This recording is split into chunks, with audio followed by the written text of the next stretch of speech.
आप सुन रहे हैं जगत गुरु तत्वदर्शी संत रामपाल जी महाराज द्वारा लिखित पुस्तक गीता तेरा ज्ञान अमृत का पेज नंबर 74, प्रश्न नंबर 43। हे जिंदा महात्मा जी, मैंने आपके ऊपर अविश्वास किया, मैं महापापी हूँ, मुझे क्षमा करना। उत्तर जिंदा बाबा जी का, हे धर्मदास, मैंने ही आपके मन में यह प्रेरणा की थी। यदि आप उन अपने धर्म गुरुओं की तलाशी न लेते तो आप कभी मेरी बातों पर विश्वास नहीं करते। रह रहकर तेरे मन को यही बात कचोटती रहती कि ऐसा नहीं हो सकता कि हिंदू धर्म के किसी महर्षि मंडलेश्वर व संत महंत को तत्व ज्ञान नहीं। अब आप मेरी बातों पर विश्वास करोगे। विचार करो धर्मदास, जब गीता ज्ञान दाता गीता अध्याय 4 श्लोक 32 व 34 में कहता है कि जो ज्ञान परम अक्षर ब्रह्म यानी परमेश्वर अपने मुख से सुनाता है वह तत्व ज्ञान है। गीता अध्याय 4 श्लोक 32, उस ज्ञान को तू तत्वदर्शी संतों के पास जाकर समझ। गीता अध्याय 4 श्लोक 34, इससे सिद्ध हुआ कि गीता ज्ञान देने वाले परमात्मा को ही तत्व ज्ञान नहीं तो गीता पाठकों व इन प्रभु के उपासकों को ज्ञान कैसे हो सकता है। गीता अध्याय 2 श्लोक 53 में कहा कि हे अर्जुन, भिन्न भिन्न प्रकार से भ्रमित करने वाले वचनों से हटकर तेरी बुद्धि एक तत्व ज्ञान पर स्थिर हो जाएगी, तब तो तू योग यानी भक्ति को प्राप्त होगा। भावार्थ है कि तब तू भक्त बनेगा। इसलिए मैंने धर्मदास तेरे को उन संतों मंडलेश्वरों के पास जाने के लिए प्रेरित किया था। अब तू योग को प्राप्त होगा, भक्त बन सकेगा। प्रश्न नंबर 44 धर्मदास जी का, क्या पूर्ण मोक्ष के लिए भगवान विष्णु जी तथा भगवान शंकर जी की पूजा को छोड़ना पड़ेगा। उत्तर जिंदा बाबा जी का, इन प्रभुओं को नहीं छोड़ना, इनकी पूजा छोड़नी होगी।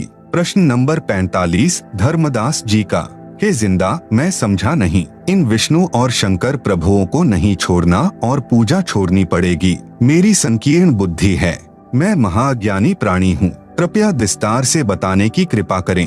उत्तर जिंदा महात्मा जी का, हे धर्मदास जी, आप इनकी साधना शास्त्र विधि त्याग कर मनमाना आचरण कर रहे हो, जिससे आप जी को लाभ नहीं मिल रहा। इन देवताओं से लाभ लेने के साधना के मंत्र मेरे पास हैं।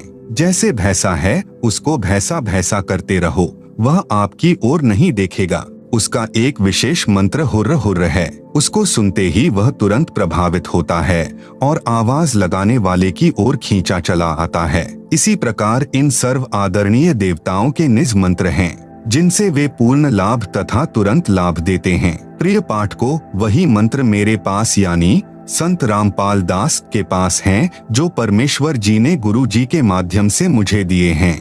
आओ और प्राप्त करो। आप सुन रहे हैं जगत गुरु तत्वदर्शी संत रामपाल जी महाराज द्वारा लिखित पुस्तक गीता तेरा ज्ञान अमृत का पेज नंबर 75। जैसा कि आपको बताया था, प्रश्न नंबर 36 के उत्तर में वर्णन किया था कि यह संसार एक वृक्ष जानो, परम अक्षर पुरुष इसकी जड़ें मानो, अक्षर पुरुष तना जानो, क्षर पुरुष मोटी डार तथा तीनों देवता रजगुण ब्रह्मा जी, सतगुण विष्णु जी तथा तमगुण शिव जी, इस संसार रूपी वृक्ष की शाखाएं जानो और पात रूप संसार। यदि आप कहीं से आम का पौधा लेकर आए हो तो गड्ढा खोदकर उसकी जड़ों को उस गड्ढे में मिट्टी में दबाओगे और जड़ों की सिंचाई करोगे, तब वह आम का पेड़ बनेगा और उस वृक्ष की शाखाओं को फल लगेंगे। इसलिए वृक्ष की शाखाओं को तोड़ा नहीं जा सकता, परंतु इनको जड़ के स्थान पर गड्ढे में मिट्टी में दबाकर इनकी सिंचाई नहीं की जाती। ठीक इसी प्रकार संसार रूपी वृक्ष की जड़ अर्थात परम अक्षर ब्रह्म को इष्ट रूप में प्रतिष्ठित करके पूजा करने से शास्त्रानुकूल साधना होती है, जो परम लाभ देने वाली होती है। इस प्रकार किए गए भक्ति कर्मों का फल यही तीनों देवता यानी संसार वृक्ष की शाखाएं ही कर्मानुसार प्रदान करते हैं। इसलिए इनकी पूजा छोड़नी होती है, लेकिन इनको छोड़ा यानी तोड़ा नहीं जा सकता। यही प्रमाण श्रीमद् भगवत गीता अध्याय 3 श्लोक 8 से 15 तक में भी है। कहा है कि हे अर्जुन, तू शास्त्र विहित कर्म कर, अर्थात शास्त्रों में जैसे भक्ति करने को कहा है वैसा भक्ति कार्य कर। यदि घर त्याग कर जंगलों में चला गया, अर्थात तू कर्म सन्यासी हो गया या एक स्थान पर बैठकर हठपूर्वक साधना करने लगेगा, तो तेरा शरीर पोषण का निर्वाह भी नहीं होगा। इसलिए कर्म न करने की अपेक्षा कर्म करते करते भक्ति कर्म करना श्रेष्ठ है। गीता अध्याय 3 श्लोक 8। जो साधक शास्त्र विधि त्याग कर मनमाना आचरण करते हैं अर्थात शास्त्रानुकूल भक्ति कर्मों के अतिरिक्त दूसरे कर्मों में लगा हुआ मनुष्य समुदाय कर्मों के बंधन में बंधकर जन्म मरण के चक्र में सदा रहता है। इसलिए हे कुंती पुत्र अर्जुन, शास्त्र विरुद्ध भक्ति कर्म जो कर रहा है उससे आसक्ति रहित होकर शास्त्रानुकूल भक्ति कर्म कर। गीता अध्याय 3 श्लोक 9। संसार की रचना करके प्रजापति यानी कुल के मालिक ने सर्वप्रथम मनुष्यों की रचना करके साथ साथ यज्ञों अर्थात धार्मिक अनुष्ठानों की जानकारी का ज्ञान देते हुए इनसे कहा था कि तुम लोग इस तरह बताए शास्त्रानुकूल कर्मों द्वारा वृद्धि को प्राप्त हो। इस प्रकार शास्त्रानुकूल की गई भक्ति तुम लोगों को इच्छित भोग प्राप्त कराने वाली हो। गीता अध्याय 3 श्लोक 10। इस प्रकार शास्त्रानुकूल भक्ति द्वारा अर्थात संसार रूपी वृक्ष की जड़ों यानी मूल अर्थात परम अक्षर ब्रह्म की सिंचाई अर्थात पूजा करके देवताओं अर्थात संसार रूपी वृक्ष की तीनों गुण रूपी शाखाओं रजगुण ब्रह्मा, सतगुण विष्णु तथा तमगुण शिवजी को उन्नत करो। आप सुन रहे हैं जगत गुरु तत्वदर्शी संत रामपाल जी महाराज द्वारा लिखित पुस्तक गीता तेरा ज्ञान अमृत का पेज नंबर 76। वे देवता संसार वृक्ष की शाखा तीनों देवता आपको कर्मानुसार फल देकर उन्नत करें। इस प्रकार एक दूसरे से उन्नत करके परम कल्याण अर्थात पूर्ण मोक्ष को प्राप्त हो जाओगे। गीता अध्याय 3 श्लोक 11। शास्त्र विधि अनुसार किए गए भक्ति कर्मों अर्थात यज्ञों द्वारा बढ़ाए हुए देवता अर्थात संसार रूपी वृक्ष की जड़ अर्थात मूल मालिक यानी परम अक्षर ब्रह्म को इष्ट रूप में प्रतिष्ठित करके भक्ति कर्म से बढ़ी हुई शाखाएं यानी तीनों देवता तुम लोगों को बिना मांगे ही कर्मानुसार इच्छित भोग निश्चय ही देते रहेंगे।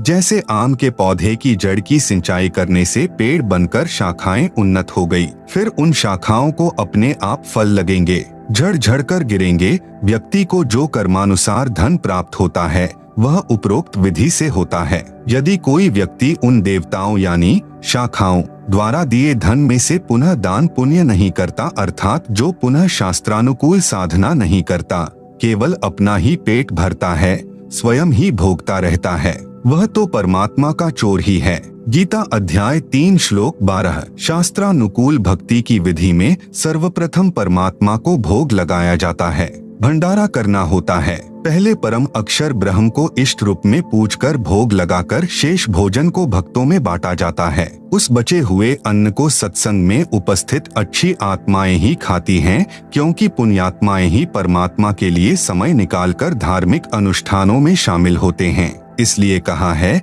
कि उस यज्ञ से बचे हुए अन्न को खाने वाले संतजन सब पापों से मुक्त हो जाते हैं। जो पापी लोग होते हैं, जो तत्वदर्शी संत के सत्संग में नहीं जाते, उनको ज्ञान नहीं होता। वे पापात्मा अपना शरीर पोषण करने के लिए ही भोजन पकाते हैं, वे तो पाप को ही खाते हैं, क्योंकि भोजन खाने से पहले हम भक्त संत सब परम अक्षर ब्रह्म को भोग लगाते हैं, जिससे सारा भोजन पवित्र प्रसाद बन जाता है। जो ऐसा नहीं करते वे परमात्मा के चोर हैं। भगवान को भोग न लगा हुआ भोजन पाप का भोजन होता है। इसलिए कहा है जो धर्म कर्म शास्त्रानुकूल नहीं करते वे पाप के भागी होते हैं। गीता अध्याय 3 श्लोक 13। संपूर्ण प्राणी अन्न से उत्पन्न होते हैं, अन्न वर्षा से होता है। वर्षा यज्ञ अर्थात शास्त्रानुकूल धार्मिक अनुष्ठान से होती है। यज्ञ अर्थात धार्मिक अनुष्ठान शास्त्रानुकूल कर्मों से होते हैं। गीता अध्याय 3 श्लोक 14। कर्म तो ब्रह्म अर्थात क्षर पुरुष से उत्पन्न हुए हैं, क्योंकि जहाँ सर्व प्राणी सनातन परम धाम में रहते थे, वहाँ पर बिना कर्म किए सर्व सुख व पदार्थ उपलब्ध थे। यहाँ के सर्व प्राणी अपनी गलती से क्षर पुरुष के साथ आ गए। अब सबको कर्म का फल ही प्राप्त होता है, कर्म करके ही निर्वाह होता है। इसलिए कहा है कि कर्म को ब्रह्म यानी क्षर पुरुष से उत्पन्न जान और ब्रह्म को अविनाशी परमात्मा से उत्पन्न जान। आप सुन रहे हैं जगत गुरु तत्वदर्शी संत रामपाल जी महाराज द्वारा लिखित पुस्तक गीता तेरा ज्ञान अमृत का पेज नंबर 77। अधिक जानकारी के लिए पढ़े सृष्टि रचना इसी पुस्तक के पृष्ठ नंबर 120 पर। नोट: इस श्लोक में अक्षर शब्द का अर्थ अविनाशी परमात्मा ठीक है, परंतु जहाँ अक्षर पुरुष तथा परम अक्षर पुरुष का वर्णन है, वहाँ अक्षर पुरुष व क्षर पुरुष दोनों नाशवान कहे हैं। वहाँ पर अक्षर का अर्थ वही ठीक है। गीता अध्याय 15 श्लोक 16-17 में वर्णन है। यहाँ अक्षर का अर्थ अविनाशी परमात्मा है, क्योंकि सृष्टि रचना से स्पष्ट होता है कि ब्रह्म की उत्पत्ति सत्यपुरुष यानी अविनाशी परमात्मा ने की थी। इससे सिद्ध हुआ कि सर्वगतम ब्रह्म अर्थात जिस परमात्मा की पहुंच सर्व ब्रह्मांडों में है, जो सर्व का मालिक है, वह परमात्मा सदा ही यज्ञों अर्थात धार्मिक अनुष्ठानों में प्रतिष्ठित है। भावार्थ है कि परम अक्षर ब्रह्म को इष्ट देव रूप में प्रतिष्ठित करके धार्मिक अनुष्ठान अर्थात यज्ञ करने से शास्त्र विधि अनुसार कर्म करने से साधक को भक्ति लाभ मिलता है, जिससे मोक्ष प्राप्त होता है। देखें संसार रूपी पौधे का चित्र इसी पुस्तक के पृष्ठ 79 पर। देखें यह चित्र पृष्ठ 78 पर। इसमें पौधे की शाखाओं को गड्ढे में जमीन में लगाकर दिखाया गया है कि जो तीनों देवों रजगुण ब्रह्मा, सतगुण विष्णु, तमगुण शिव में से किसी की भी पूजा करता है, वह शास्त्र विधि त्याग कर मनमाना आचरण कर रहा है, जो गीता अध्याय 16 श्लोक 23 से 24 में अनुचित तथा व्यर्थ बताया है। जिसने सर्वगतम ब्रह्म अर्थात परम अक्षर ब्रह्म की पूजा नहीं की, उसको इष्ट रूप में नहीं पूजा, जिस कारण से उस साधक की साधना व्यर्थ है। शाखाओं को सींचने से पौधा नष्ट हो जाता है। अन्य देवताओं की पूजा करना गीता अध्याय 7 श्लोक 12 से 15, 20 से 23 तथा गीता अध्याय 9 श्लोक 23 से 24 में मना किया हुआ है। पढ़े प्रश्न 17 का उत्तर। देखें यह चित्र इसी पुस्तक के पृष्ठ 79 पर सीधा लगाया गया पौधा जो शास्त्र विधि अनुसार साधना है, यही मोक्षदायक है। यही प्रमाण गीता ग्रंथ में है। इसलिए हे धर्मदास, श्री ब्रह्मा जी, श्री विष्णु जी तथा श्री शिव जी को नहीं छोड़ना है। इनकी पूजा इष्ट रूप में करते हो वह छोड़नी है, तभी भक्त का पूर्ण मोक्ष संभव है। आप सुन रहे हैं जगत गुरु तत्वदर्शी संत रामपाल जी महाराज द्वारा लिखित पुस्तक गीता तेरा ज्ञान अमृत का पेज नंबर 78 पर शास्त्र विरुद्ध साधना अर्थात उल्टा बीजा हुआ भक्ति रूपी पौधा का चित्र दिया गया है, जिसे आप पुस्तक में देख सकते हैं। आप सुन रहे हैं जगत गुरु तत्वदर्शी संत रामपाल जी महाराज द्वारा लिखित पुस्तक गीता तेरा ज्ञान अमृत का पेज नंबर 79 पर शास्त्रानुकूल साधना अर्थात सीधा बीजा हुआ भक्ति रूपी पौधा का चित्र दिया गया है, जिसे आप पुस्तक में देख सकते हैं। आप सुन रहे हैं जगत गुरु तत्वदर्शी संत रामपाल जी महाराज द्वारा लिखित पुस्तक गीता तेरा ज्ञान अमृत का पेज नंबर 80। प्रश्न नंबर 46 धर्मदास जी का। हे जिंदा, आप जी ने तीनों देवताओं रजगुण ब्रह्मा, सतगुण विष्णु तथा तमगुण शिव जी की भक्ति करने वालों की दशा तो श्रीमद् भगवत गीता अध्याय 7 श्लोक 12 से 15, 20 से 23 तथा अध्याय 9 श्लोक 23-24 में प्रत्यक्ष प्रमाणित कर दिया कि तीनों गुणों रजगुण ब्रह्मा, सतगुण विष्णु तथा तमगुण शिव की भक्ति करने वाले राक्षस स्वभाव को धारण किए हुए मनुष्यों में नीच दूषित कर्म करने वाले मूर्ख मुझ यानी गीता ज्ञान दाता ब्रह्म को भी नहीं भजते। अन्य देवताओं की भक्ति पूजा करने वालों का सुख समय यानी स्वर्ग समय क्षणिक होता है। स्वर्ग की प्राप्ति करके शीघ्र ही पृथ्वी पर जन्म धारण करते हैं। हे महात्मा जी, कृपया कोई संसार में हुए बर्ताव से ऐसा प्रकरण सुनाइए जिससे आप जी की बताई बातों की सत्यता का प्रमाण मिले। तीनों देवताओं के पुजारी ऐसा बर्ताव करते हैं। हिरण्यकशिपु की कथा। उत्तर जिंदा जगदीश का। नंबर 1 रजगुण ब्रह्मा के उपासकों का चरित्र। एक हिरण्यकशिपु ब्राह्मण राजा था। किसी कारण उसको भगवान विष्णु यानी सतगुण से ईर्ष्या हो गई। उस राजा ने रजगुण ब्रह्मा जी देवता को भक्ति करके प्रसन्न किया। ब्रह्मा जी ने कहा कि पुजारी, मांगो, क्या मांगना चाहते हो। हिरण्यकशिपु ने मांगा कि सुबह मरु न शाम मरु, बाहर मरु न भीतर मरु, दिन मरु न रात मरु, 12 मास में न मरु, न आकाश में मरु, न धरती पर मरु, न मानव से, न पशु पक्षी से मरु। ब्रह्मा जी ने कहा तथास्तु। इसके पश्चात हिरण्यकशिपु ने अपने आप को अमर मान लिया और अपना नाम जाप करने को कहने लगा। जो विष्णु का नाम जपता उसको मार देता।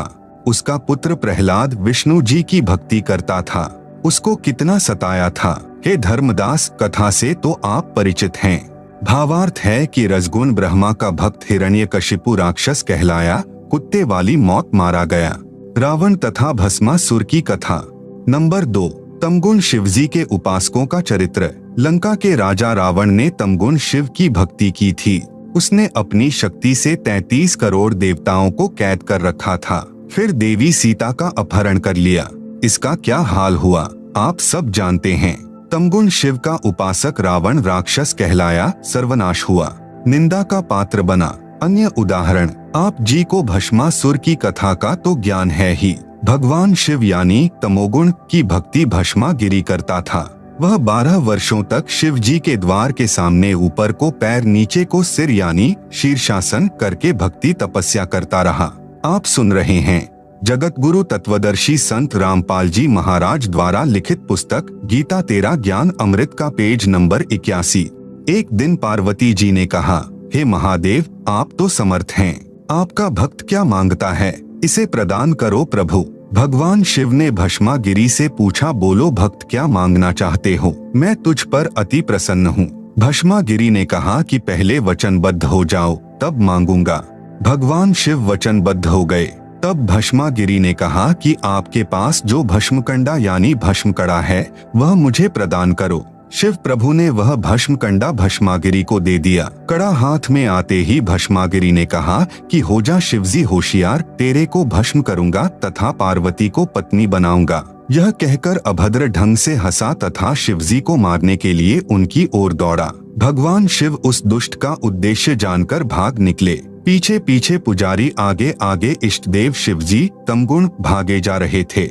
विचार करे धर्मदास, यदि आपके देव शिव जी अविनाशी होते तो मृत्यु के भय से नहीं डरते। आप इनको अविनाशी कहा करते थे, आप इन्हें अंतर्यामी भी कहते थे। यदि भगवान शिव अंतर्यामी होते तो पहले ही भस्मागिरी के मन के गंदे विचार जान लेते। इससे सिद्ध हुआ कि ये तो अंतर्यामी भी नहीं हैं। जिस समय भगवान शिव जी आगे आगे और भस्मागिरी पीछे पीछे भागे जा रहे थे, उस समय भगवान शिव ने अपनी रक्षा के लिए परमेश्वर को पुकारा। उसी समय परम अक्षर ब्रह्म जी पार्वती का रूप बनाकर भस्मागिरी दुष्ट के सामने खड़े हो गए तथा कहा, हे भस्मागिरी, आ मेरे पास बैठ। भस्मागिरी को पता था कि अब शिवजी निकट स्थान पर नहीं रुकेंगे। भस्मागिरी तो पार्वती के लिए ही तो सर्व उपद्रव कर रहा था। हे धर्मदास, आपको सर्व कथा का पता है। पार्वती रूप में परमात्मा ने भस्मागिरी को गंडेहथ नाच नचाकर भस्म किया। तमोगुण शिव का पुजारी भस्मागिरी अपने गंदे कर्म से भस्मासुर अर्थात भस्मा राक्षस कहलाया। इसलिए इन तीनों देवों के पुजारियों को राक्षस स्वभाव को धारण किए हुए मनुष्यों में नीच दूषित कर्म करने वाले मूर्ख कहा है। हरिद्वार में साधुओं का कत्लेआम। नंबर 3। अब सतगुण श्री विष्णु जी के पुजारियों की कथा सुनाता हूँ। एक समय हरिद्वार में हर की पौड़ियों पर कुंभ का मेला लगा। उस अवसर पर तीनों गुणों के उपासक अपने अपने समुदाय में एकत्रित हो जाते हैं। गिरि, पुरी, नागानाथ ये भगवान तमोगुण शिव के उपासक होते हैं तथा वैष्णव सतगुण भगवान विष्णु जी के उपासक होते हैं। हर की पौड़ियों पर प्रथम स्नान करने पर दो समुदायों नागा तथा वैष्णवों का झगड़ा हो गया। लगभग 25,000 त्रिगुण यानी रजगुण ब्रह्मा, सतगुण विष्णु तथा तमगुण शिव के पुजारी लड़कर मर गए, कत्लेआम कर दिया। तलवारों, छुरों, कटारी से एक दूसरे की जान ले ली। सूक्ष्म वेद में कहा है कि तीर, तुपक, तलवार, कटारी जमधड़ जोर बधावे हैं। हर पैड़ी हर हेत नहीं जाना, वहाँ जा तेग चलावे हैं। काटे शीश नहीं दिल करुणा, जग में साथ कहावे हैं। जो जन इनके दर्शन को जावे, उनको भी नरक पठावे हैं। आप सुन रहे हैं जगत गुरु तत्वदर्शी संत रामपाल जी महाराज द्वारा लिखित पुस्तक गीता तेरा ज्ञान अमृत का पेज नंबर 82। हे धर्मदास, उपरोक्त सत्य घटनाओं से सिद्ध हुआ कि रजगुण ब्रह्मा जी, सतगुण विष्णु जी तथा तमगुण शिव जी की पूजा करने वालों को गीता अध्याय 7 श्लोक 12 से 15 में राक्षस स्वभाव को धारण किए हुए मनुष्यों में नीच दूषित कर्म करने वाले मूर्ख कहा है। परमेश्वर जिंदा जी के मुख कमल से उपरोक्त कथा सुनकर धर्मदास जी का सिर फटने को हो गया, चक्कर आने लगे। हिम्मत करके धर्मदास बोला, हे प्रभु, आपने तो मुझ ज्ञान के अंधे को आंखें दे दी दाता। उपरोक्त सर्व कथाएं हम सुना तथा पढ़ा करते थे, परंतु कभी विचार नहीं आया कि हम गलत रास्ते पर चल रहे हैं। आपका 100 बार धन्यवाद। आप जी ने मुझ पापी को नरक से निकाल दिया प्रभु। प्रश्न नंबर 47 धर्मदास जी का, हे जिंदा महात्मा, आपने बताया, और गीता अध्याय 7 श्लोक 18 में मैंने भी आंखों देखा, जिसमें गीता ज्ञान दाता ब्रह्म ने अपनी साधना से होने वाली गति को अनुत्तम अर्थात घटिया बताया है। उसको भी इसी तरह स्पष्ट करने की कृपा करें। कोई कथा प्रसंग सुनाएं। उत्तर, जिंदा बाबा वेशधारी परमेश्वर का। गीता अध्याय 2 श्लोक 12, गीता अध्याय 4 श्लोक 5 तथा 9, गीता अध्याय 10 श्लोक 2 में गीता ज्ञानदाता ब्रह्म ने कहा है कि हे अर्जुन, मेरे और तेरे बहुत से जन्म हो चुके हैं, तू नहीं जानता, मैं जानता हूँ।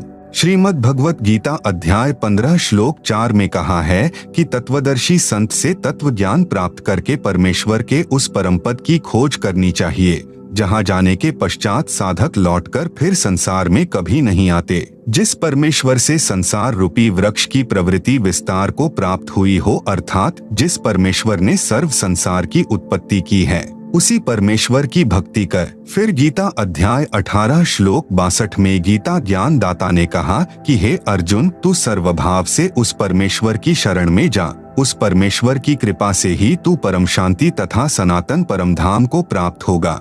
हे धर्मदास, जब तक जन्म मरण रहेगा तब तक परम शांति नहीं हो सकती और न ही सनातन परम धाम प्राप्त हो सकता। वास्तव में परम गति उसको कहते हैं जिसमें जन्म मरण सदा के लिए समाप्त हो जाए, जो ब्रह्म साधना से कभी नहीं हो सकती। इसलिए गीता अध्याय 7 श्लोक 18 में गीता ज्ञान दाता ने बताया है कि जो ज्ञानी आत्मा है, मेरे विचार में सब नेक हैं, परंतु वे सब मेरी अनुत्तम यानी घटिया गति में ही लीन हैं, क्योंकि वे मेरी यानी ब्रह्म की भक्ति कर रहे हैं। आप सुन रहे हैं जगत गुरु तत्वदर्शी संत रामपाल जी महाराज द्वारा लिखित पुस्तक गीता तेरा ज्ञान अमृत का पेज नंबर 83। ब्रह्म की साधना का ओम मंत्र है, इससे ब्रह्म लोक प्राप्त होता है। गीता अध्याय 8 श्लोक 16 में स्पष्ट है कि ब्रह्म लोक में गए हुए साधक भी पुनः लौटकर संसार में आते हैं, इसलिए उनको परम शांति नहीं हो सकती, सनातन परम धाम प्राप्त नहीं हो सकता। वेदों में वर्णित साधना से परमात्मा प्राप्ति नहीं होती। कुछ सिद्धियां प्राप्त हो जाती हैं, जिनके द्वारा ऋषिजन चमत्कार करके किसी को हानि करके प्रसिद्ध हो जाते हैं। अंत में पाप के भागी होकर 84 लाख प्रकार के प्राणियों के शरीरों में कष्ट उठाते रहते हैं। इसलिए ब्रह्म साधना से होने वाली गति अर्थात उपलब्धि अनुत्तम यानी घटिया कही है। ऋषि चुनक तथा मानधाता की कथा प्रसंग। गीता ज्ञान दाता यानी ब्रह्म ने गीता अध्याय 7 श्लोक 16 से 17 में बताया है कि मेरी भक्ति 4 प्रकार के भक्त करते हैं। नंबर 1 आर्त यानी संकट निवारण के लिए, नंबर 2 अर्थार्थी यानी धन लाभ के लिए, नंबर 3 जिज्ञासु यानी जो ज्ञान प्राप्त करके वक्ता बन जाते हैं, और नंबर 4 ज्ञानी यानी केवल मोक्ष प्राप्ति के लिए भक्ति करने वाले। इनमें से 3 को छोड़कर चौथे ज्ञानी को अपना पक्का भक्त गीता ज्ञान दाता ने बताया है। ज्ञानी की विशेषता। ज्ञानी वह होता है जिसने जान लिया है कि मनुष्य जीवन केवल मोक्ष प्राप्ति के लिए ही प्राप्त होता है। उसको यह भी ज्ञान होता है कि पूर्ण मोक्ष के लिए केवल एक परमात्मा की भक्ति करनी चाहिए। अन्य देवताओं यानी रजगुण ब्रह्मा जी, सतगुण विष्णु जी तथा तमगुण शिव जी की भक्ति से पूर्ण मोक्ष नहीं होता। उन ज्ञानी आत्माओं को गीता अध्याय 4 श्लोक 34 तथा यजुर्वेद अध्याय 40 मंत्र 10 में वर्णित तत्वदर्शी संत न मिलने के कारण उन्होंने वेदों से स्वयं निष्कर्ष निकाल लिया कि ब्रह्म समर्थ परमात्मा है। ओम इसकी भक्ति का मंत्र है। इस साधना से ब्रह्मलोक प्राप्त हो जाता है, यही मोक्ष है। ज्ञानी आत्माओं ने परमात्मा प्राप्ति के लिए हठ योग किया, एक स्थान पर बैठकर घोर तप किया तथा ओम नाम का जाप किया। जबकि वेदों व गीता में हठ करने, घोर तप करने वाले मूर्ख, दंभी तथा राक्षस बताए हैं। गीता अध्याय 3 श्लोक 4 से 9, गीता अध्याय 16 श्लोक 17 से 20 तथा गीता अध्याय 17 श्लोक 1 से 6। इनको हठ योग करने की प्रेरणा कहाँ से हुई? श्री देवी पुराण गीता प्रेस गोरखपुर से प्रकाशित सचित्र मोटा टाइप के 3रे स्कंद में लिखा है कि ब्रह्मा जी ने अपने पुत्र नारद को बताया कि जिस समय मेरी उत्पत्ति हुई, मैं कमल के फूल पर बैठा था। आकाशवाणी हुई कि तप करो। मैंने 1000 वर्ष तक तप किया। आप सुन रहे हैं जगत गुरु तत्वदर्शी संत रामपाल जी महाराज द्वारा लिखित पुस्तक गीता तेरा ज्ञान अमृत का पेज नंबर 84। हे धर्मदास, ब्रह्मा जी को वेद तो बाद में सागर मंथन में मिले थे। उनको पढ़ा तो यजुर्वेद अध्याय 40 के मंत्र 15 में ओम नाम मिला। उसका जाप तथा आकाशवाणी से सुना हठ योग यानी घोर तप दोनों मिलाकर ब्रह्मा जी स्वयं करने लगे तथा अपनी संतानों यानी ऋषियों को बताया। चारों वेदों तथा इन्हीं का निष्कर्ष श्रीमद् भगवत गीता में हठ करके घोर तप करने वालों को राक्षस, क्रूरकर्मी, नराधम यानी नीच व्यक्ति कहा है। प्रमाण गीता अध्याय 16 श्लोक 17 से 20 तथा अध्याय 17 श्लोक 1 से 6 में वही साधना ज्ञानी आत्मा ऋषिजन करने लगे।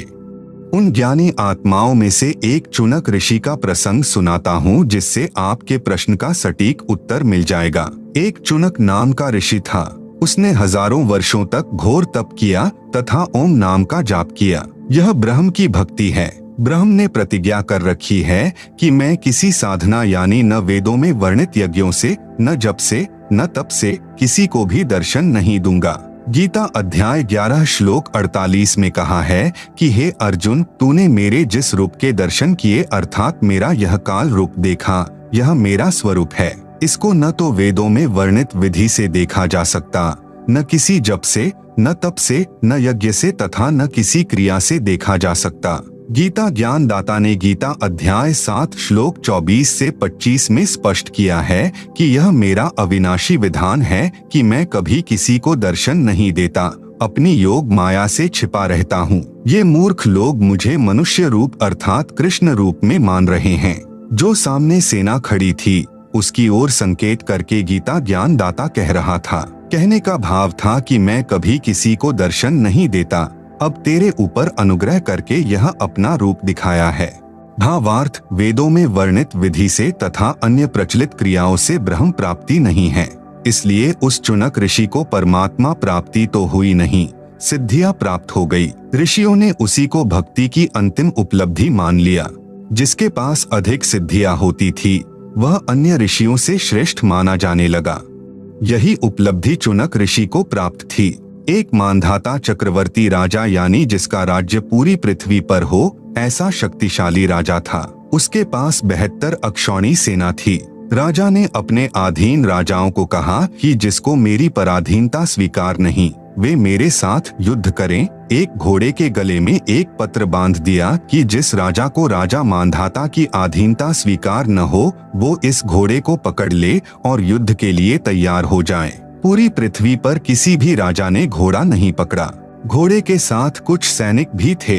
वापस आते समय ऋषि चुनक ने पूछा कि कहाँ गए थे सैनिकों। उत्तर मिला कि पूरी पृथ्वी पर घूम आए, किसी ने घोड़ा नहीं पकड़ा, किसी ने राजा का युद्ध नहीं स्वीकार किया। ऋषि ने कहा कि मैंने यह युद्ध स्वीकार लिया। आप सुन रहे हैं जगत गुरु तत्वदर्शी संत रामपाल जी महाराज द्वारा लिखित पुस्तक गीता तेरा ज्ञान अमृत का पेज नंबर 85। सैनिक बोले, हे कंगाल, तेरे पास दाने तो खाने को है नहीं और युद्ध करेगा महाराजा मानधाता के साथ। ऋषि चुनक जी ने घोड़ा पकड़कर वृक्ष से बांध लिया। मानधाता राजा को पता चला तो युद्ध की तैयारी हुई। राजा ने 72 अक्षौणी सेना की 4 टुकड़ियां बनाई। ऋषि पर हमला करने के लिए एक टुकड़ी 18 अक्षौणी यानी 18 करोड़ सेना भेज दी। दूसरी ओर ऋषि ने अपनी सिद्धि से 4 पुतलियां बनाई। एक पुतली छोड़ी जिसने राजा की 18 अक्षौणी सेना का नाश कर दिया। राजा ने दूसरी टुकड़ी छोड़ी। ऋषि ने दूसरी पुतली छोड़ी, उसने दूसरी टुकड़ी 18 अक्षौणी सेना का नाश कर दिया। इस प्रकार चुनक ऋषि ने मानधाता राजा की 4 पुतलियों से 72 अक्षौणी सेना नष्ट कर दी, जिस कारण से महर्षि चुनक की महिमा पूरी पृथ्वी पर फैल गई। इस अनर्थ के कारण सर्वश्रेष्ठ ऋषि माना गया। हे धर्मदास, जिंदा रूप धारी परमात्मा बोले, ऋषि चुनक ने जो सेना मारी ये पाप कर्म ऋषि के संचित कर्मों में जमा हो गए।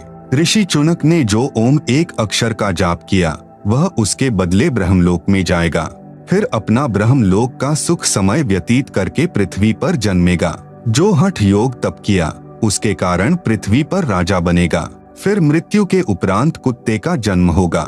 जो 72 अक्षौणी सेना मारी थी वह अपना बदला लेगी। कुत्ते के सिर में जख्म होगा और उसमें कीड़े बनकर 72 अक्षौणी सेना अपना बदला चुकाएगी। इसलिए हे धर्मदास, गीता ज्ञान दाता यानी ब्रह्म ने अपनी साधना से होने वाली गति यानी मुक्ति को अनुत्तम यानी अश्रेष्ठ कहा है।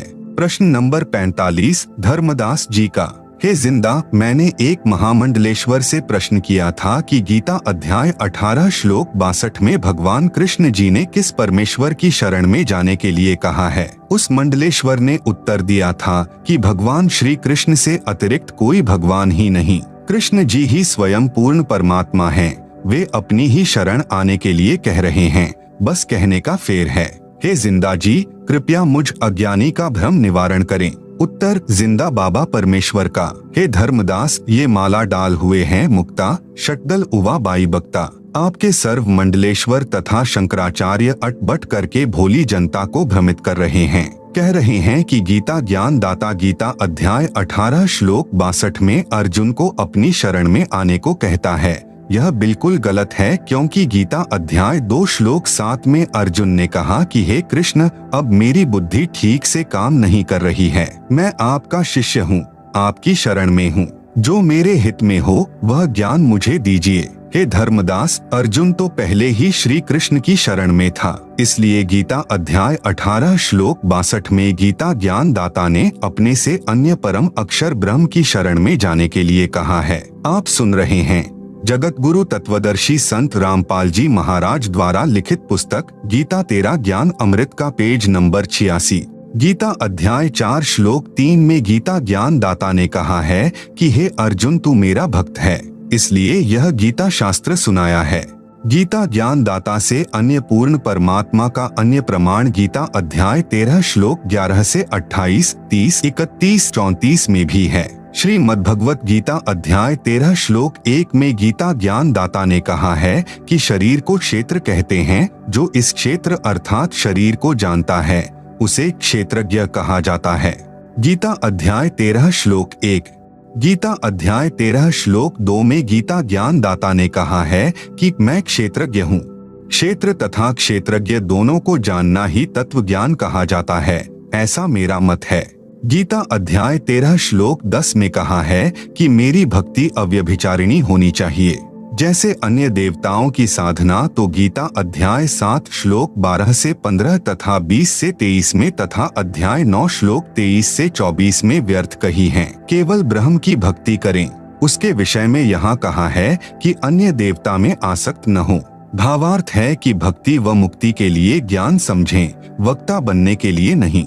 इसके अतिरिक्त वक्ता बनने के लिए ज्ञान सुनना अज्ञान है। पतिव्रता स्त्री की तरह केवल मुझ में आस्था रखकर भक्ति करें। अन्य मनुष्यों में बैठकर बातें बनाने का स्वभाव नहीं होना चाहिए। एकांत स्थान में रहकर भक्ति करें। गीता अध्याय 13 श्लोक 11 में गीता ज्ञान दाता ने कहा है कि अध्यात्म ज्ञान में रुचि रखकर तत्व ज्ञान के लिए सद्ग्रंथों को देखना तत्व ज्ञान है, वह ज्ञान है तथा तत्व ज्ञान की अपेक्षा कथा कहानियां सुनना, शास्त्र विधि विरुद्ध भक्ति करना यह सब अज्ञान है। तत्व ज्ञान के लिए परमात्मा को जानना ही ज्ञान है। गीता अध्याय 13 श्लोक 12 में गीता ज्ञान दाता ने अपने से परम ब्रह्म यानी श्रेष्ठ परमात्मा का ज्ञान कराया है, जो परमात्मा ज्ञेयम यानी जानने योग्य है, जिसको जानकर अमृतम अश्नुते यानी अमृतत्व प्राप्त होता है, अर्थात पूर्ण मोक्ष का अमृत जैसा आनंद भोगने को मिलता है। उसको भली भांति कहूँगा। तत् यानी वह दूसरा, ब्रह्म यानी परमात्मा न तो सत कहा जाता है और न असत, अर्थात गीता ज्ञान दाता ने अध्याय 4 श्लोक 32-34 में कहा है कि जो तत्व ज्ञान है उसमें परमात्मा का पूर्ण ज्ञान है। वह तत्व ज्ञान परमात्मा अपने मुख कमल से स्वयं उच्चारण करके बोलता है। उस तत्व ज्ञान को तत्वदर्शी संत जानते हैं। उनको दंडवत प्रणाम करने से, नम्रता पूर्वक प्रश्न करने से वे परमात्म तत्व को भली भांति जानने वाले तत्वदर्शी संत तुझे तत्व ज्ञान का उपदेश करेंगे। इससे सिद्ध हुआ कि गीता ज्ञान दाता को परमात्मा का पूर्ण ज्ञान नहीं है, इसलिए कह रहा है कि वह दूसरा परमात्मा जो गीता ज्ञान दाता से भिन्न है वह न सत है न ही असत। यहाँ पर प्लस ब्रह्म का अर्थ 7 संख ब्रह्मांड वाले पर ब्रह्म अर्थात गीता अध्याय 15 श्लोक 16 वाले अक्षर पुरुष से नहीं है, क्योंकि काल लोक जो 21 ब्रह्मांडों का क्षेत्र है में अक्षर पुरुष जिसे परब्रह्म कहा है की विशेष भूमिका नहीं है। आप सुन रहे हैं जगतगुरु तत्वदर्शी संत रामपाल जी महाराज द्वारा लिखित पुस्तक गीता तेरा ज्ञान अमृत का पेज नंबर 87। यहाँ काल लोक में काल तथा दयाल की भूमिका है, इसलिए यहाँ पर माने दूसरा और ब्रह्म माने परमात्मा, ब्रह्म से अन्य परमात्मा पूर्ण ब्रह्म का वर्णन है। भावार्थ, गीता अध्याय 13 श्लोक 12 में गीता ज्ञान दाता कह रहा है कि जो मेरे से दूसरा ब्रह्म अर्थात प्रभु है वह अनादि वाला है। अनादि का अर्थ है जिसका कभी आदि अर्थात शुरुआत न हो, कभी जन्म न हुआ हो। गीता ज्ञानदाता अक्षर पुरुष है, इसे ब्रह्म भी कहा जाता है। इसने गीता अध्याय 2 श्लोक 12, गीता अध्याय 4 श्लोक 5, 9, गीता अध्याय 10 श्लोक 2 में स्वयं स्वीकारा है कि हे अर्जुन, तेरे और मेरे बहुत जन्म हो चुके हैं, तू नहीं जानता, मैं जानता हूँ। इससे सिद्ध हुआ कि गीता ज्ञानदाता अनादि वाला ब्रह्म अर्थात प्रभु नहीं है। इससे यह सिद्ध हुआ कि गीता ज्ञानदाता ने अध्याय 13 के श्लोक 12 में अपने से अन्य अविनाशी परमात्मा की महिमा कही है। अध्याय 13 श्लोक 12, गीता ज्ञानदाता ब्रह्म है। यह 1000 यानी सहस्र हाथ पैर वाला है। इसका सहस्र कमल है अर्थात 1000 पंखुड़ियों वाला कमल है। गीता अध्याय 11 श्लोक 46 में अर्जुन ने कहा है कि हे सहस्राबाहु यानी 1000 हाथों वाले, आप चतुर्भुज रूप में आइए। इससे सिद्ध हुआ कि गीता ज्ञानदाता केवल 1000 भुजाओं वाला है। इसलिए गीता अध्याय 13 श्लोक 13 में गीता ज्ञानदाता अपने से अन्य सब और हाथ पैर वाले, सब और नेत्र सिर और मुख वाले और सब और कान वाले परमात्मा की महिमा कह रहा है। कहा है कि वह परमात्मा संसार में सबको व्याप्त करके अर्थात अपनी शक्ति से सब रोके हैं और स्वयं सत्यलोक यानी शाश्वत स्थानम तिष्ठति में बैठा है। स्पष्ट हुआ कि गीता ज्ञानदाता से अन्य समर्थ परमात्मा है, वही सब संसार का संचालन पालन करता है। गीता अध्याय 13 श्लोक 13, गीता के अध्याय 13 श्लोक 14 में भी स्पष्ट है कि गीता ज्ञानदाता ने अपने से अन्य परमात्मा का ज्ञान कराया है। कहा है, संपूर्ण इंद्रियों के विषयों को जानने वाला अर्थात अंतर्यामी है, सब इंद्रियों से रहित है अर्थात परमात्मा की इंद्रियां हम मानव तथा अन्य प्राणियों जैसी विकारग्रस्त नहीं हैं। वह परमात्मा आसक्ति रहित है अर्थात वह इस काल लोक यानी 21 ब्रह्मांडों की किसी वस्तु पदार्थ में आसक्ति नहीं रखता, क्योंकि उस परमेश्वर का सत्यलोक इस काल के क्षेत्र से असंख्यों गुना उत्तम है। इसलिए वह परमात्मा आसक्ति रहित कहा है। वही सबका धारण पोषण करने वाला है। यही प्रमाण गीता अध्याय 15 श्लोक 17 में भी है। वह परमात्मा निर्गुण है परंतु सरगुण होकर ही अपना महत्व दिखाता है। उदाहरण के लिए जैसे आम का पेड़ आम के बीज यानी गुठली में निर्गुण अवस्था में होता है, उस बीज को जब बीजा जाता है तब वह पौधा फिर पेड़ रूप में सरगुण होकर अपना महत्व प्रकट करता है। आप सुन रहे हैं जगतगुरु तत्वदर्शी संत रामपाल जी महाराज द्वारा लिखित पुस्तक गीता तेरा ज्ञान अमृत का पेज नंबर 88। परंतु परमात्मा सत्यलोक में सरगुण रूप में बैठा है, क्योंकि परमात्मा ने अपने वचन शक्ति से सर्व सृष्टि रचकर विधान बनाकर छोड़ दिया। उस परमात्मा के विधान अनुसार सर्व प्राणी तथा नक्षत्र बनते बिगड़ते रहते हैं, जीव कर्मानुसार जन्मते मरते रहते हैं। परमात्मा को कोई टेंशन नहीं, परंतु जब परमात्मा पृथ्वी पर प्रकट होता है उस समय सर्व गुणों को भोगता है। जैसे आम के वृक्ष को तो निर्गुण से सरगुण होने में बहुत समय लगता है, परंतु परमात्मा के लिए समय सीमा नहीं है।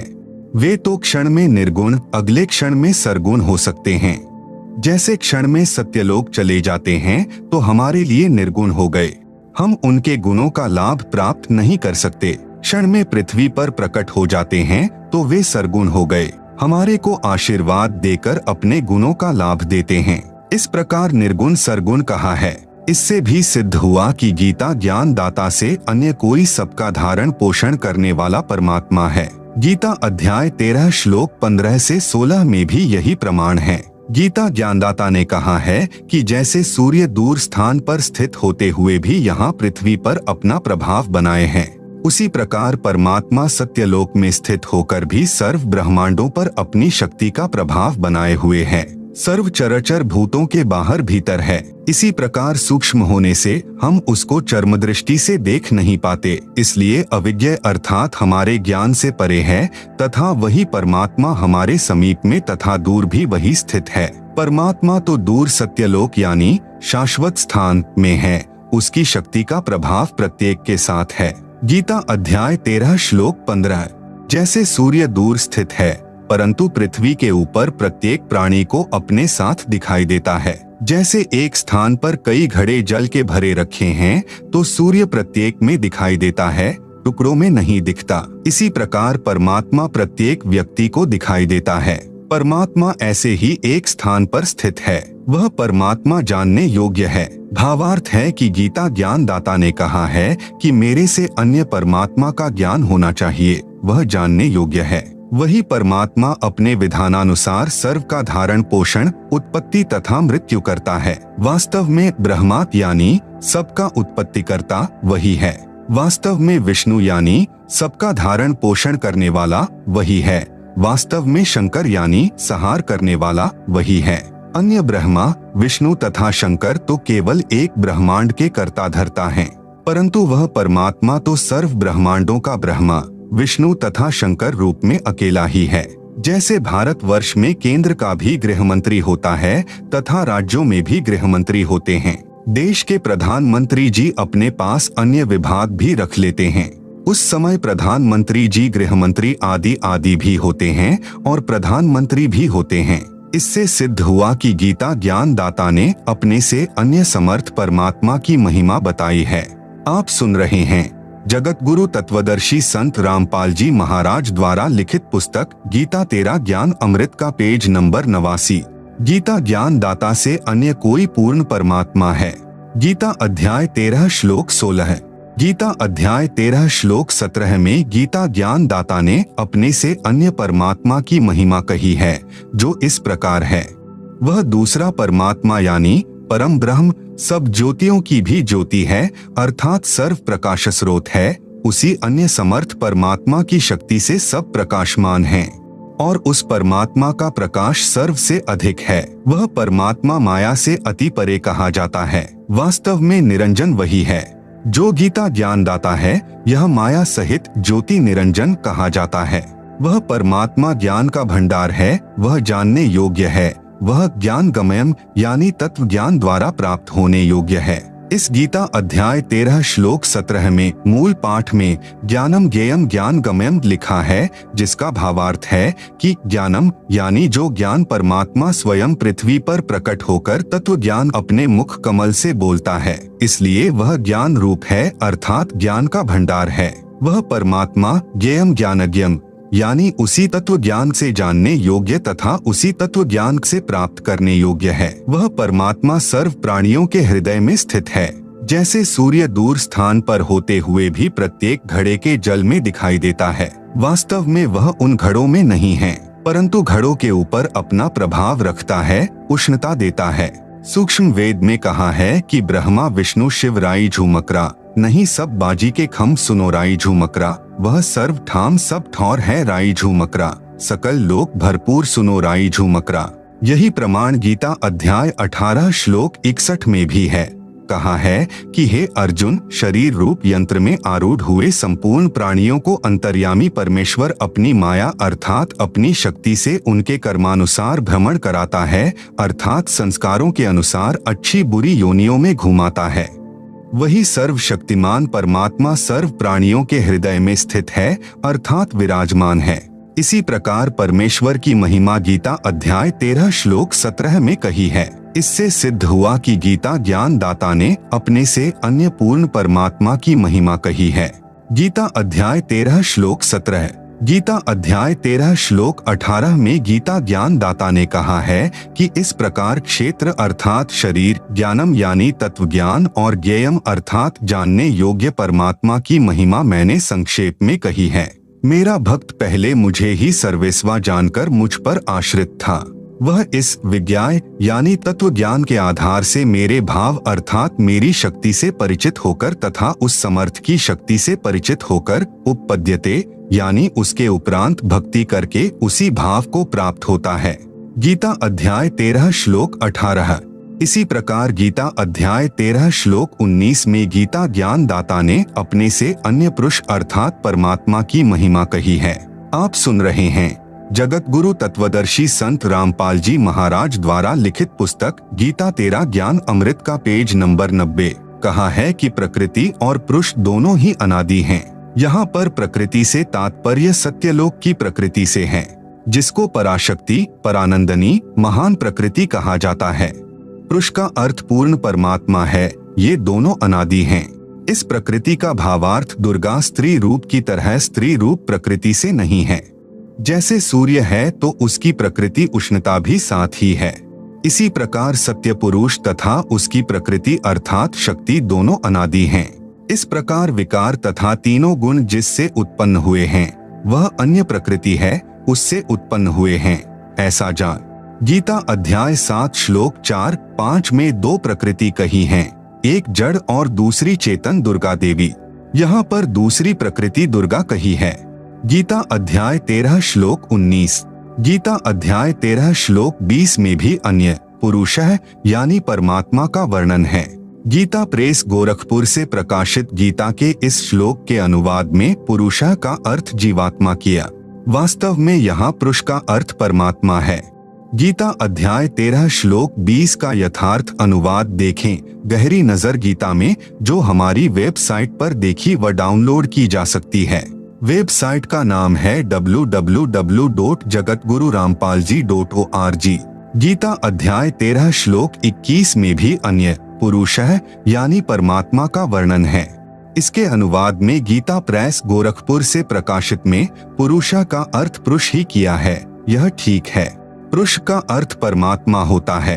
प्रकरणवश पुरुषः का अर्थ मनुष्य भी किया जाता है, क्योंकि परमात्मा ने मनुष्य को अपने स्वरूप के अनुरूप बनाया है। इसलिए कहा जाता है कि नर नारायण रूप है, तू ना समझ देही। 84 लाख प्रकार के जीवों से मानव देह उत्तम है। गीता अध्याय 13 श्लोक 22 में भी गीता ज्ञान दाता ने अपने से अन्य परमात्मा का प्रत्यक्ष प्रमाण बताया है। गीता प्रेस गोरखपुर से प्रकाशित गीता में इस श्लोक का अर्थ बिल्कुल गलत किया है।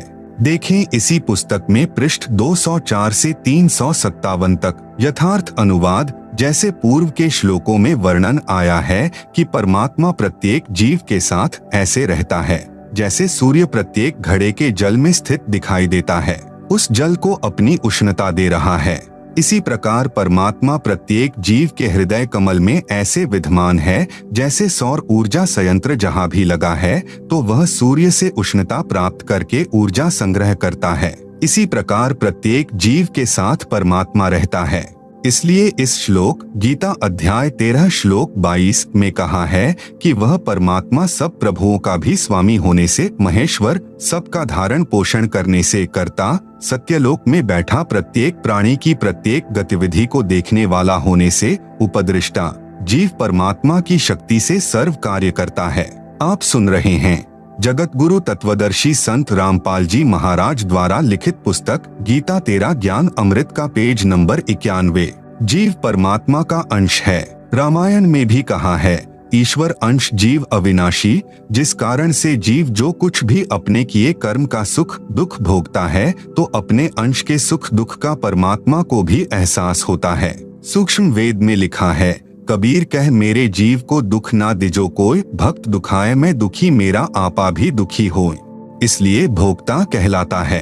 प्रत्येक प्राणी को गुप्त रूप से उचित राय देता है, जिस कारण से परमात्मा अनुमंता कहलाता है। परमात्मा शब्द का संधि विच्छेद परम प्लस आत्मा यानी श्रेष्ठ आत्मा यानी परमात्मा। यदि कोई दुख का भोग भी देता है, सुख का भोग भी देता है, जैसे कर्म करेगा जीव वैसे अवश्य भोगेगा, तो वह परमात्मा नहीं कहा जा सकता, वह श्रेष्ठ आत्मा नहीं होता। जैसे इस काल यानी ब्रह्म के लोक में विधान है कि जैसा कर्म करोगे वैसा फल आपको भगवान अवश्य देगा, तो यह प्रभु यानी स्वामी तो है, परंतु परम आत्मा नहीं है। इस मानव शरीर में परह यानी दूसरा, पुरुषः यानी परमात्मा जो जीव के साथ अभिन्न रूप से रहता है।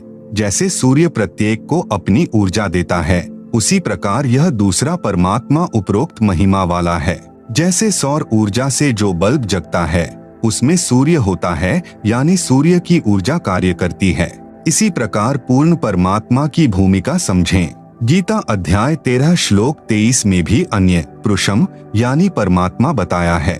कहा है कि जो संत उपरोक्त प्रकार से पुरुषम यानी परमात्मा प्रकृति तथा गुणों सहित जानता है, वह संत साधक सब प्रकार से परमात्मा में लीन वर्तमान यानी रहता हुआ पुनर्जन्म को प्राप्त नहीं होता, अर्थात उसका पूर्ण मोक्ष हो जाता है।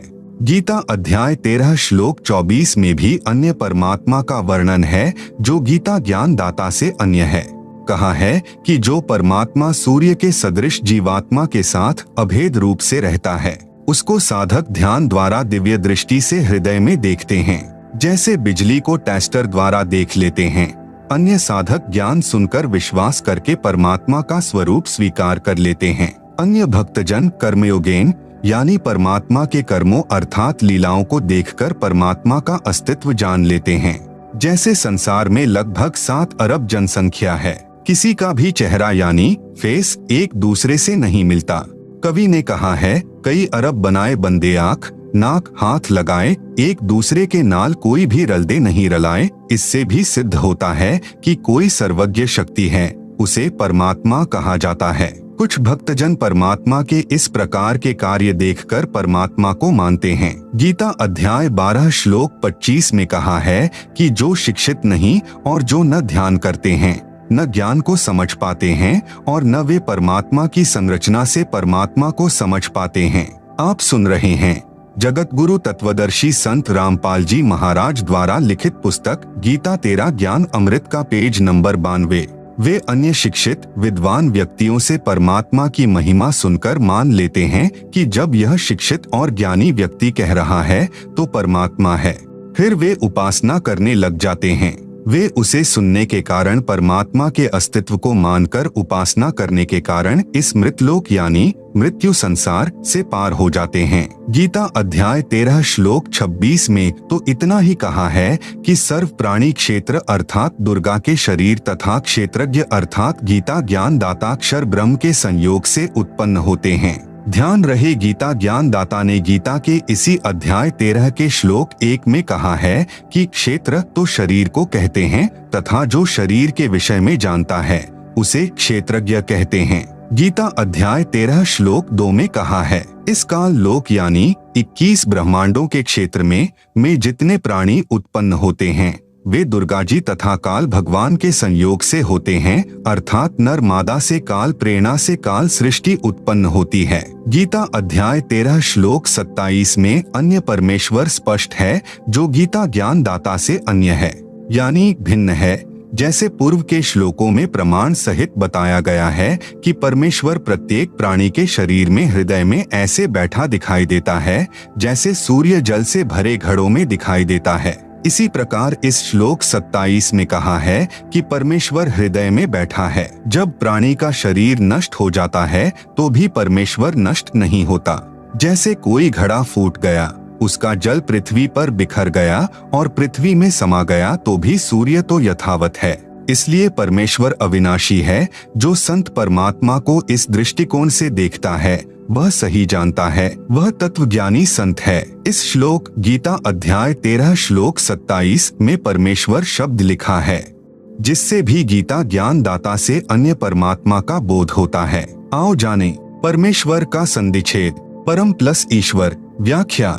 ईश का अर्थ है स्वामी प्रभु मालिक, वर का अर्थ है श्रेष्ठ पति। नंबर 1, ईश तो गीता ज्ञान दाता अक्षर पुरुष अर्थात अक्षर ब्रह्म है, जो केवल 21 ब्रह्मांडों का प्रभु है। नंबर 2, ईश्वर ईश अर्थात अक्षर पुरुष से श्रेष्ठ प्रभु, वह केवल 7 शंख ब्रह्मांडों का प्रभु है। इसे अक्षर पुरुष तथा परब्रह्म भी कहा जाता है। नंबर 3, परमेश्वर ईश्वर अर्थात अक्षर पुरुष से परम अर्थात श्रेष्ठ है, जो असंख्य ब्रह्मांडों का प्रभु है, उसे परम अक्षर ब्रह्म भी कहा जाता है। गीता अध्याय 8 श्लोक 3 में प्रमाण है। गीता अध्याय 15 श्लोक 16 से 17 में 3 पुरुषों का वर्णन है। क्षर पुरुष यह गीता ज्ञान दाता ईश है तथा अक्षर पुरुष है। यह ईश्वर है तथा गीता अध्याय 15 श्लोक 17 में कहा है कि उत्तम पुरुषः यानी पुरुषोत्तम अर्थात वास्तव में सर्वश्रेष्ठ प्रभु तो ऊपर के श्लोक गीता अध्याय 15 श्लोक 16 में कहे दोनों क्षर पुरुष तथा अक्षर पुरुष से भिन्न है, उसी को वास्तव में परमात्मा कहा जाता है। आप सुन रहे हैं जगत गुरु तत्वदर्शी संत रामपाल जी महाराज द्वारा लिखित पुस्तक गीता तेरा ज्ञान अमृत का पेज नंबर 93। वही तीनों लोकों क्षर पुरुष के 21 ब्रह्मांडों का क्षेत्र काल लोक कहा जाता है तथा अक्षर पुरुष के 7 शंख ब्रह्मांडों के क्षेत्र को परब्रह्म का लोक कहा जाता है और ऊपर 4 लोकों सत्यलोक, अलख लोक, अगम लोक तथा अकह लोक का क्षेत्र अमर लोक परमेश्वर का लोक कहा जाता है। इस प्रकार 3 लोकों का यहाँ पर वर्णन है।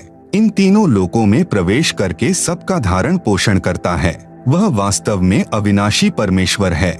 गीता अध्याय 13 श्लोक 27 में परमेश्वर शब्द है जो गीता ज्ञान दाता से भिन्न सर्वशक्तिमान सर्व का पालन कर्ता का बोधक है। गीता अध्याय 13 श्लोक 28 में भी गीता ज्ञान दाता से अन्य प्रभु का प्रमाण है। इस श्लोक में ईश्वर शब्द परमेश्वर का बोधक है। जैसे ईश का अर्थ स्वामी, वर का अर्थ श्रेष्ठ, वास्तव में सबका ईश स्वामी तो परम अक्षर ब्रह्म है, वही श्रेष्ठ ईश है। इसलिए ईश्वर शब्द प्रकरणवश पूर्ण परमात्मा का बोधक है। यदि अन्य ईश नकली स्वामी नहीं होते तो ईश्वर तथा परमेश्वर शब्दों की आवश्यकता नहीं होती। इसलिए इस श्लोक में ईश्वर शब्द सत्य पुरुष का बोध जाने। गीता अध्याय 13 श्लोक 28 का भावार्थ है कि गीता ज्ञान दाता ने कहा है कि जो साधक सब प्रकार से परमेश्वर को संभाव में देखता हुआ आत्मानम यानी अपनी आत्मा को आत्मना यानी अपनी अज्ञान आत्मा द्वारा नष्ट नहीं करता, अर्थात वह परमात्मा को सही समझकर उसकी साधना करके ततः यानी उससे पराम यानी परा यानी दूसरी गतिम यानी गति अर्थात मोक्ष को याति यानी प्राप्त होता है। अर्थात वह साधक गीता ज्ञान दाता वाली परम गति जो गीता अध्याय 8 श्लोक 13 में कही है से अन्य गति को प्राप्त होता है। गीता अध्याय 13 श्लोक 30 में स्पष्ट है कि गीता ज्ञान दाता ने अपने से अन्य परमात्मा की महिमा बताई है। कहा है कि जो संत सर्व प्राणियों की स्थिति भिन्न भिन्न होते हुए भी एक परमात्मा सर्वशक्तिमान के अंतर्गत मानता है तो वह समझो सच्चिदानंद घन ब्रह्म अर्थात परम अक्षर ब्रह्म को प्राप्त हो गया है। वह सत्य भक्ति करके उस परमेश्वर को प्राप्त हो जाता है। गीता अध्याय 13 श्लोक 31 में भी गीता ज्ञान दाता ने अपने से अन्य परमात्मा के विषय में कहा है। इस श्लोक में परमात्मा शब्द है जिसकी स्पष्ट परिभाषा गीता अध्याय 15 श्लोक 17 में बताई है। कहा है कि जो उत्तम पुरुष अर्थात सर्वश्रेष्ठ प्रभु है वह तीनों लोकों में प्रवेश करके सबका धारण पोषण करता है, वह वास्तव में अविनाशी परमेश्वर है, उसी को परमात्मा कहा जाता है। वह क्षर पुरुष तथा अक्षर पुरुष से अन्य है।